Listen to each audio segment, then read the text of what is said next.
Afternoon students, I hope you are fine. Students, आज का जो टॉपिक है ये मैट्रिक की बुक जो है उसमें से है। इवन ये जो वाला जो टॉपिक है ये मैट्रिक में, इंटर में और ग्रेजुएशन में, इवन मास्टर्स लेवल पे भी आपको पढ़ाया जाता है। तो स्टूडेंट्स, ये उर्दू में लिखने का मकसद ये है कि बहुत सारे जो है गवर्नमेंट स्कूल में जो बच्चे पढ़ते हैं वो उर्दू मीडियम रखते हैं और उनको इंग्लिश में नहीं समझ आती, तो इसलिए ये उर्दू में जो है ये टॉपिक मैंने आपके लिए तैयार किया है। तो स्टूडेंट्स, आज का जो हमारा टॉपिक है वो है इंसान और इसका माहौल। इंसान और इसका माहौल। तो स्टूडेंट्स, माहौल क्या है? हर वो शय जो किसी भी जानदार की जिंदगी को मुतासर करे उसका क्या कहलाएगा? माहौल कहलाएगा। हर वो शय जो किसी भी जानदार की ज़िंदगी को क्या करे? मुतासर करे, किसी ना किसी शक्ल में मुतासर करे, वो इसका माहौल है। जानदार क्या? उस चीज़ को हम कहते हैं जिस पे ये सारी चीज़ें क्या होती हैं? असरअंदाज होती हैं। तो इंसान और उसका माहौल, यानी कि जानदार है तो उसका माहौल होगा। जानदार है तो उसके इर्द गिर्द जो चीज़ें उस पर असरअंदाज होती हैं उसका क्या कहलाता है? वो उसका माहौल कहलाता है। तो स्टूडेंट, अगर हम इकोलॉजी की बात करें, इकोलॉजी, ओइकोस का मतलब होता है हैबिटेशन। जैसे आपने मस्कन सुना होगा, मस्कन। और ओलोगी का मतलब होता है द स्टडी ऑफ, यानी कि रहन सहन। अब किसने रहना सहना है? जानदारों ने रहना है। अब जानदारों ने रहना है तो उन्होंने अपनी ज़िंदगी के लिए खुराक भी लेनी है, पानी भी पीना है, जगह भी लेनी है। तो वो चीज़ें उस पर क्या होती हैं? असरअंदाज होती हैं। जिस तरह ये स्टूडेंट माहौल जानदार की ज़िंदगी पर असरअंदाज होता है। तो स्टूडेंट, ओकोस का मीन हैबिटेशन और ओलोगिंग मीन स्टडी ऑफ। तो स्टूडेंट, अर्नेस्ट हैक्कल ने 1869 को सबसे पहले जो है इकोलॉजी की जो तारीफ थी, जो टर्म है वो डिस्क्राइब की थी। अर्नेस्ट हैक्कल ने 1869 को इकोलॉजी की टर्म इस्तेमाल की थी। ये बेसिकली क्या था? ये जर्मन जोलॉजिस्ट था। जर्मन जोलॉजिस्ट था। जोलॉजिस्ट कहते हैं जो जोलॉजी यानी कि जानवरों के इल्म के बारे में मुतालिया रखते हैं या मुतालिया करते हैं, वो जोलॉजिस्ट होते हैं जो जानवरों के मुतालिया के माहिर होते हैं। तो इकोलॉजी की अगर हम डेफिनेशन देखें तो ये इकोलॉजी से है। लोगी मीन स्टडी हो, मुतालिया करना। इको कहते हैं माहौल को। अब माहौल देखें, माहौल कब होगा? जब जानदार होगा। जानदार होगा तो माहौल होगा। जानदारों और माहौल के दरमियान ताल्लुकात का मुतालिया क्या कहलाएगा? इकोलॉजी। जानदारों और माहौल के दरमियान जो ताल्लुकात है, अब जारी बात है जानदार है तो वो माहौल से चीज़ों को कुछ लेगा और माहौल को कुछ देगा, तो वो उस दरमियान जो ताल्लुकात का मुताला है उसको हम क्या बोलेंगे? इकोलॉजी। पॉपुलेशन क्या है? पॉपुलेशन की बच्चे आपने तीन चीज़ें याद रखनी है। ख़ास वक़्त या एक वक़्त, एक ही स्पीशीज़, एक ही जगह, एक ही जगह, एक ही वक़्त, एक ही स्पीशीज़ का ग्रुप। अब स्पीशीज़ को पहले मैं बताने लगा। स्पीशीज़ होता है एक ही तरह के जानदारों का ग्रुप, एक ही तरह के जानदारों का ग्रुप। जैसे इंसानों की एक स्पीशीज़ है, पौधों की एक सूरजमुखी है तो उसकी एक स्पीशीज़ है, खरगोशों की एक स्पीशीज़ है, बिल्ली एक स्पीशीज़ है, चूहा एक स्पीशीज़ है, मच्छर एक स्पीशीज़ है, आगे उसमें वैराइटीज़ हो सकती हैं। ठीक है, तो एक ख़ास जोग्राफियाई इलाका में ख़ास वक़्त पर बसने वाली एक ही स्पीशीज़ के जानदारों का ग्रोह जो है वो क्या कहलाता है? पॉपुलेशन। एक ही वक़्त हो, एक ही जगह हो, एक ही वक़्त हो और एक ही स्पीशीज़ के जानदार हों तो उस जगह को हम क्या बोलेंगे? पॉपुलेशन। कम्युनिटी क्या है? कम्युनिटी बेटा सादा लफ्ज़ों में पॉपुलेशन के मजमूए को कहते हैं। मुख्तलिफ जो पॉपुलेशंस होंगी जहाँ पे जानवर भी रह रहे हैं, इंसान भी रह रहे हैं, पौधे भी हैं, कीड़े मकोड़े भी हैं, तो बहुत सारी पॉपुलेशंस बन जानी है। मुख्तलिफ तरीक़ों से आपस में तामुल करने वाली, आपस में लेन देन करने वाली, आपस में ताल्लुक़ रखने वाली तमाम पॉपुलेशन मजमूई तौर पर एक कम्युनिटी बनाती है। ये सादा भी होती है और पेचीदा भी होती है, सादा कम्युनिटी भी होती है, पेचीदा भी होती है। जैसे अगर हम पत्ते की बात करें, पत्ता, दरख्त का पत्ता गिरा है ज़मीन पे, तो वो क्या होगी, वो सादा कम्युनिटी की मिसाल होगी। क्योंकि वहाँ पे कितने जानदार हो सकते हैं, ज़्यादा से ज़्यादा, बहुत ज़्यादा से ज़्यादा 10 से लेके 20 हो जाएंगे, 30 हो जाएंगे, एक हो सकता है, 2 हो सकते हैं। पेचीदा कम्युनिटी में आपकी जो एग्जांपल है वो जंगल, जंगल में देखें दरख्तों की बड़ी स्पीशीज़ है, जानदारों की स्पीशीज़ है, तालाब, ये पेचीदा कम्युनिटी में आते हैं। ठीक हो गया स्टूडेंट्स। नेक्स्ट हम बात करेंगे इकोसिस्टम। इकोसिस्टम, इको का मतलब क्या होता है, माहौल। अब माहौल में आपको पता है कि ये माहौल और जानदार दोनों का आपस में ताल्लुक हम मुताला कर रहे हैं।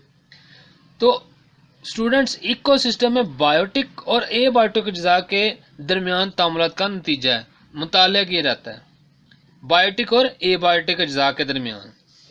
तो इसमें देखें सारा ये इकोसिस्टम ही मैंने लिखा हो, इसको हमने डिटेल से पढ़ना है, वो हम बाद में पढ़ते हैं, पहले हम पढ़ने लगे हैं बायोस्फीयर। बायो का मतलब होता है स्टूडेंट जिंदगी, बायो मीन जिंदगी, स्फीयर कहते हैं हिस्सा, जगह, इलाका, यानी कि वो हिस्सा, वो जगह, वो इलाका जहां पे जिंदगी मौजूद हो। बायोस्फीयर क्या है, वो हिस्सा, वो जगह, वो इलाका जहाँ पे ज़िंदगी पाई जाए, उसे हम क्या बोलते हैं, बायोस्फीयर। दुनिया के तमाम इकोसिस्टम मिलके क्या बनाते हैं, बायोस्फीयर्स बनाते हैं। और स्टूडेंट्स, आपने ये एमसीक्यू याद रखना, पेपर में बहुत आता है कि बायोस्फीयर की इतनी जो है लेंथ है वो 20 किलोमीटर। बायोस्फीयर की लेंथ कितनी है, 20 किलोमीटर। ज़मीन से, ये देखें, ये ज़मीन है, यहाँ से 20 किलोमीटर आप जाएंगे बुलंदी पर, तो इसको हम क्या बोलेंगे कि ये हमारा बायोस्फीयर लेवल है। ठीक हो गया स्टूडेंट्स। अच्छा, नेक्स्ट देखें हम इकोसिस्टम, बायोटिक और एबायोटिक अज्जा। इकोसिस्टम, एबायोटिक अज्जा और बायोटिक अज्जा, एबायोटिक अज्जा और बायोटिक अज्जा। एबायोटिक, बायो का मतलब क्या था, जिंदगी, बायो का मतलब क्या था, जिंदगी, बायोटिक का मतलब जिंदगी, बायोटिक का मतलब जिंदगी, लेकिन ये है एबायोटिक, तो ये क्या होंगे, यहाँ पे जिंदगी नहीं होगी, ये होंगे बेजानदार, बेजानदार, यहाँ पे जिंदगी नहीं होगी, ये क्या होगा, बेजानदार। तो स्टूडेंट्स, बायो का मतलब जिंदगी यानी कि जानदार, अज्जा इकोसिस्टम यानी कि माहौल के क्या होंगे, जानदार अज्जा को हम क्या बोलेंगे, बायोटिक अज्जा, और माहौल के जो बेजानदार अज्जा हैं उनको हम क्या बोलते हैं, एबायोटिक अज्जा। इकोसिस्टम को भी आप कह सकते हैं, इकोसिस्टम बेजान अज्जा जो होते हैं इकोसिस्टम को, उसको हम बोलते हैं एबायोटिक, और जानदार अज्जा को बायोटिक। अब स्टूडेंट्स, एबायोटिक अज्जा कौन से हैं, किन अज्जा में ज़िंदगी नहीं है, और कौन से अज्जा हैं जो जानदार की ज़िंदगी पर असरअंदाज होते हैं। तो स्टूडेंट, पहला है रोशनी। आपको पता है रोशनी नहीं होगी तो फोटोसिंथेसिस नहीं होगी। रोशनी क्यों ज़रूरी है, फोटोसिंथेसिस के लिए बहुत ज़रूरी है। पौधे खुराक तैयार करते हैं रोशनी से, रोशनी से हम देखते हैं। ठीक है। अच्छा, नेक्स्ट देखें हवा। हवा आपको पता है गैसों का मिक्सचर है। हवा क्या है, गैसों का मिक्सचर है। इसमें ऑक्सीजन जिंदगी की जो गैस है, कार्बन डाइऑक्साइड, नाइट्रोजन दूसरी नायाब गैसें। ठीक है, तो ये दूसरा एबायोटिक अज्जा इकोसिस्टम का। तीसरा पानी। स्टूडेंट, पानी है तो जिंदगी है। जिंदगी की जो अलामत है उसको हम बोलते हैं पानी। जहाँ पे पानी है वहाँ पे जिंदगी होगी, जहाँ पे पानी होगा वहाँ पे कोई ना कोई जानदार रहता है, चाहे वो जंगली जानवर हो, चाहे वो इंसान है, चाहे वो कोई दूसरा जानवर है, तो वहाँ पे कुछ ना कुछ जिंदगी मौजूद होगी। तो पानी भी क्या है स्टूडेंट, बेजान अज्जा है इकोसिस्टम का। मट्टी, मट्टी चौथा अज्जा। ये भी स्टूडेंट, मट्टी जो है, मट्टी पे हम रहते हैं, मट्टी से पौधे खुराक हासिल करते हैं, तो ये भी बहुत ज़रूरी एलिमेंट है, एबायोटिक अज्जा है। इसके अलावा टेम्परेचर, टेम्परेचर भी बहुत क्या है, एबायोटिक अज्जा है, जो जानदारों की ज़िंदगी पे असरअंदाज होता है, यानी जिसका असर क्या होगा, जानदारों पे होगा। तो ये स्टूडेंट्स ये थे आपके एबायोटिक अज्जा। नेक्स्ट देखें, हम बात करते हैं। तो स्टूडेंट्स बायोटिक जो अज्जा हैं इकोसिस्टम के वो 3 हैं। पहले नंबर पे प्रोड्यूसर्स, ठीक हो गया। दूसरे नंबर पे कंज्यूमर, तीसरे नंबर पे डीकम्पोजर्स। अब प्रोड्यूसर क्या है बच्चे, ये इंग्लिश जबान का लफ्ज है प्रोड्यूसर, प्रोड्यूस से निकला है, प्रोड्यूस। ये वर्ब भी आपने पढ़ी होगी, प्रोड्यूस मतलब पैदा करना, पैदा करने वाले। प्रोड्यूसर्स क्या होंगे, पैदा करने वाले। क्या पैदा करते हैं, खुराक पैदा करने वाले।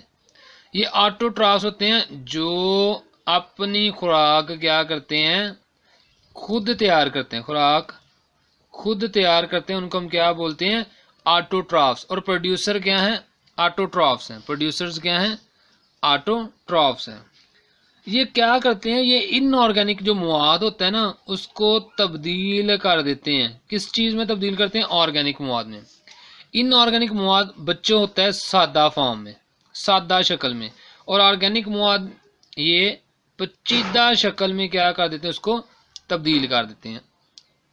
इनऑर्गेनिक को ऑर्गेनिक मवाद में तब्दील कर देंगे, यानी कि सादा मरकबात को ये पेचीदा मरकबात में तब्दील कर देते हैं।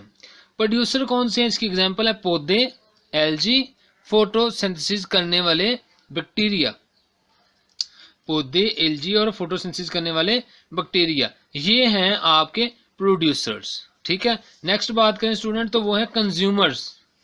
कंज्यूमर्स क्या है, कंज्यूम्स हम बोलते हैं इस्तेमाल करने वाले को। कंज्यूम का मतलब इस्तेमाल करना, या तो कंज्यूमर क्या होंगे, इस्तेमाल करने वाले। अब ये हिट्रोट्रॉफ्स हैं। हिट्रोट्रॉफ्स वो होंगे जो अपनी खुराक तैयार खुद खुराक तैयार नहीं कर सकते, यानी जिनके पास सलाहियत नहीं होती खुराक तैयार करने की।